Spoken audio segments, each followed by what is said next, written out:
Hello mga ka-ventures! So, dito tayo ngayon sa grocery. Tumitingin tayo ng mga chocolate. Kasi nga magpapasko na, diba? So, maraming bumibili ng mga chocolate ngayon kasi pang regalo. Ito mga fixed price to.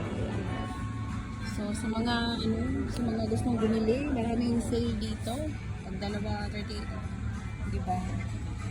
Dito po sa Welcome Store Grocery.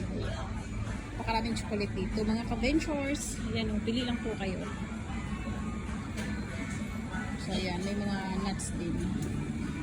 So, ang daming pagpipilian. Ito yung gusto ng kids ko. Yung mga, gummies. Hala, nag-sale din pala sila. O, diba? Instead of $24.90 na lang siya. O, diba? Mga marshmallow. Pero ang pinakagusto talaga, itong mga chocolate. Mga M&M, KitKat, saka syempre yung Toblerone. Wala, konti lang yung Toblerone. Ito lang. Pero nakasale pa din siya. Ayan. So, pili-pili na mga ka-ventures. Dami pa dito. Ayan. Thank you for watching. See you next video po. Bye-bye.